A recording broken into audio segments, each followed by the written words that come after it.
you. Are you turned on? I think I'm turned on. Hopefully you are turned on afterwards. Good morning, welcome, bonjour, and namaste. I would like to tell you a little bit of my journey and my story. And some of the parts might be a little bit upsetting, and I'm not telling you those parts to make you feel sorry for me. I just would like to illustrate how I started experiencing life and what the journey brought for me and how or where I am right now. As you can hear from my accent, I come from Germany, northern Germany. But I am grateful that I'm living in New Zealand now since over 17 years. I was born as a twin and had an 11-month-old brother to a family that believed working hard is all there is. I had abuse in all forms, anything you can imagine, in my early parts of my life. And needless to say, I started to hate my father the most, but also my mother. And what I learned as a child is that I couldn't trust anybody. My parents were not spiritual whatsoever. In fact, they were completely against the institution church. I'm not saying against church, but the institution church. So I grew up also thinking church is definitely nothing for me. So I felt always disconnected and separate and very, very lonely as a child. The only thing that really kept me wandering is a constant desire that I thought there must be something else. This can't be it. The first time, and I shared that yesterday or no, the night before in a workshop, the first time I escaped from home was when I was 6 years old. And it is actually quite a funny story in a way. I only remember the little red suitcases we were carrying. I took my twin sister on my hand, and on a Sunday morning we escaped. I have no idea what was in these suitcases, obviously doll suitcases, but we left.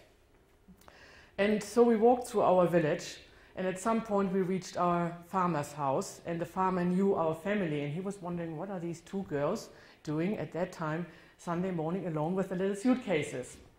And he asked us to come in to have a hot chocolate, and by that time we were already hungry, because of course we didn't think about any of this, and enjoyed a hot chocolate. In that time he rang my parents. My sister last year shared with me that all she remembered from that experience was something completely different from what I remembered. I remembered being at the barn and playing with kittens, and cats have been since then always a part of my life. She remembered the wife of the farmer heading off the heads of the chicken and they running around the yard, blood spreading everywhere. As soon as she said that, it came back, but I blocked out that memory. It was too painful for me. And the feeling we had when our parents came to pick us up and we walked back to our house, knowing what would be coming, was horrible. Those kind of feelings I had basically through all my childhood and my teenage years. I grew up to be a really angry teenager. I hated people. I was always very connected with nature and animals. They were different to me and they nurtured my softer part. But I grew up to be extremely angry and people were afraid of me. Apparently I could kill people by looking into their eyes. But nothing, I thought everything that hurts me only makes me stronger. That was one of my premises. But nothing could prepare me for what happened when I turned 17. By the time my parents finally split up and lived one house there, my brother stayed with my father and I moved out. My sister stayed with my mother. I just couldn't bear any of this anymore. My brother and I had Spanish friends and we were helping them to open up a restaurant. And the last evening before the opening, everything was ready, so we shared a meal and had a little bit to drink, and he had a little bit too much to drink. So if you remember being a teenager, I tried as a 17-year-old to get the keys off him because he was driving already a car. But of course he said, no, I can't drive. And I was fighting with him. That was my last memory of my brother. The next morning, I got a phone call, and that was one of the first times when I received a phone call with horrible messages telling me that my brother had died in our family home, which burned down. I can't describe what I encountered, the feeling of shock, horror first, but then incredible pain. And I had no tools to deal with them. That only made me become even more angry because, again, I wasn't with my father, I wasn't with my mother, I didn't want to have anything to do with people, so I again thought I am completely alone. I was left alone in this horrible world, and what's the point of being here?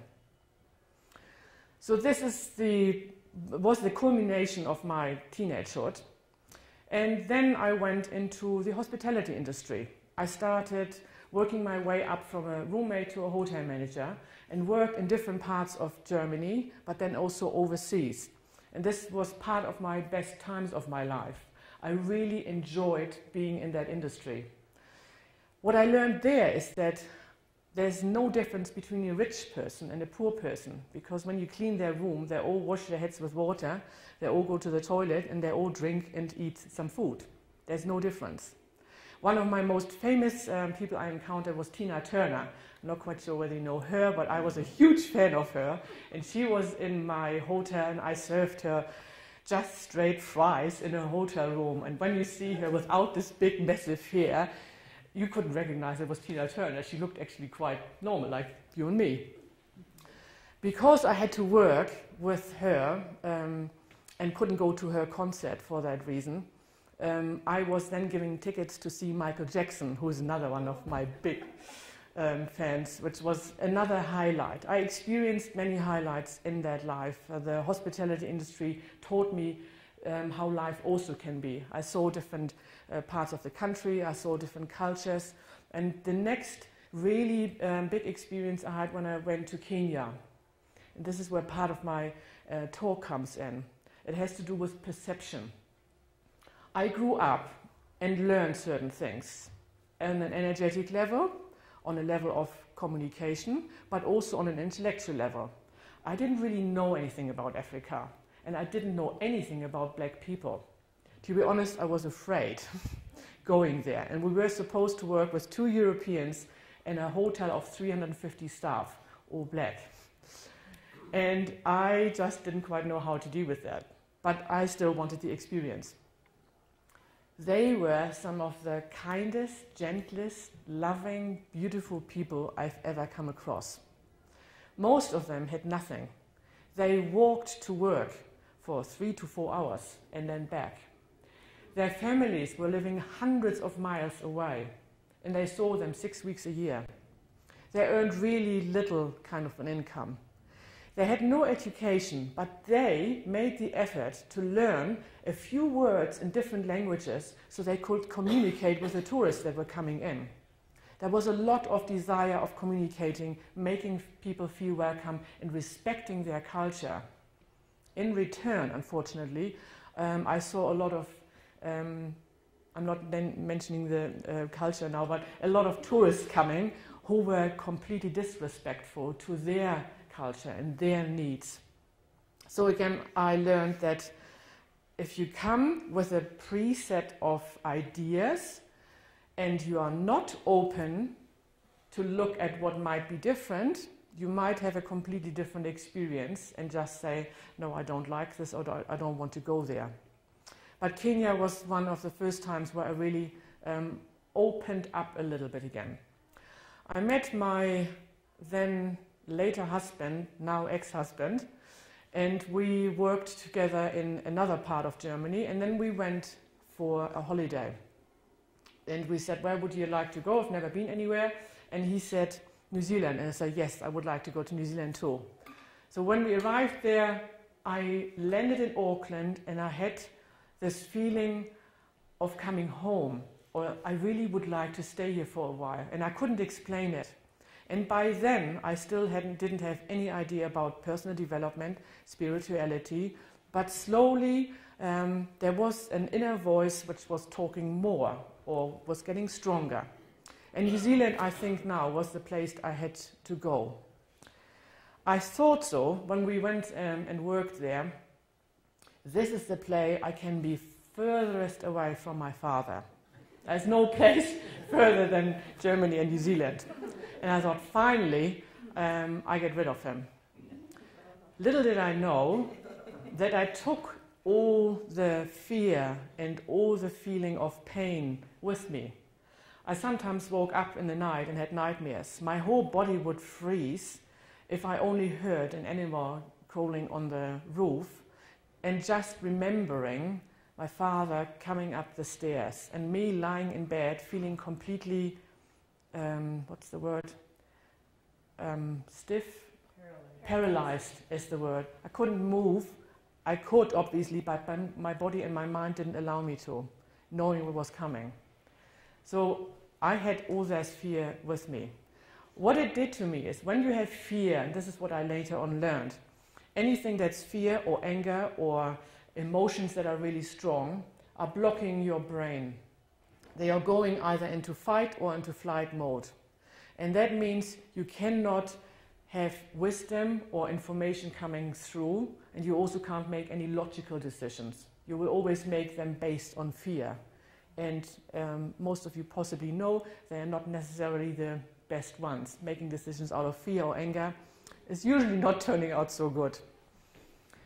In New Zealand, I had my next really fun kind of experience, because again, I thought, oh well, it's all not that different here. We speak English, but that's about it. They drink and eat kind of similar stuff than to Germany. I had a son, and he really wanted to play football. And in Germany, we have a club with a coach. And there, they had lots of parents where the kids wanted to play, and you meet one day, and then you get a list, and it says, here's 10 kids, one of you is coaching them. Right. Well, all the fathers, oh, I have a sore back. I work on Friday afternoons. I can't do this. I can't do that. No, nobody volunteered to coach. But my son really wanted to play. Said, okay, yes, I am coaching you, fine. Because I coached already in my sport, which is handball, which some people might know, in Germany when I was younger. So coaching wasn't new, but coaching football was a bit different. During the week, we met, and there was another group of children also waiting for their coach. While I, typical German, lined my guys up and tried to tell them, first you run through the cones, then you go to the goal, then I lost them by first you do.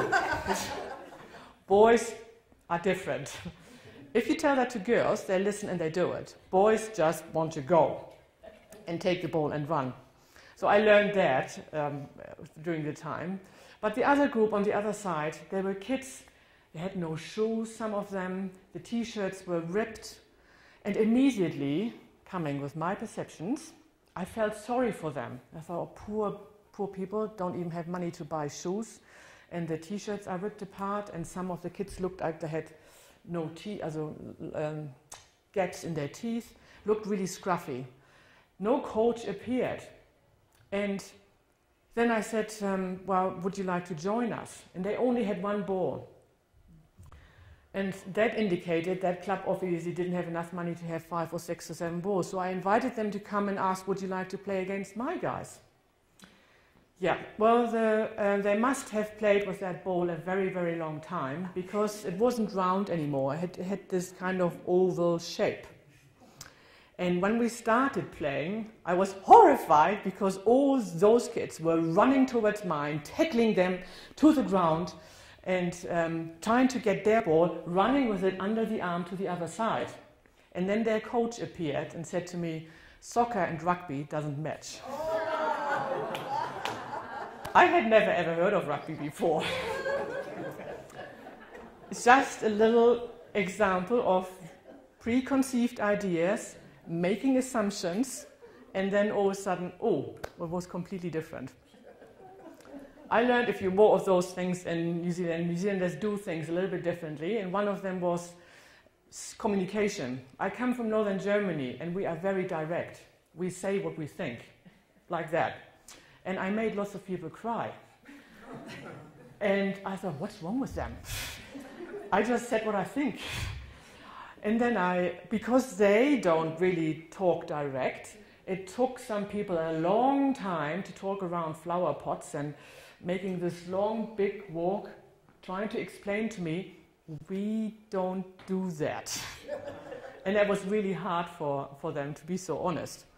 So I learned to communicate a little bit differently. You can also put a message out not by fluffing it up, by listening to your audience and seeing where people are at, and maybe saying it a little bit softer or getting to a place. I'm still relatively direct. I like to communicate clear and honestly and authentic, but I also know that I sometimes have to choose my words a little bit better so that I don't hurt people and don't cry. And I'm happy to report I don't make people cry anymore in New Zealand.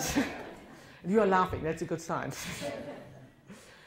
As Susan mentioned, one of the jobs I have been the most proud of is bringing up my children.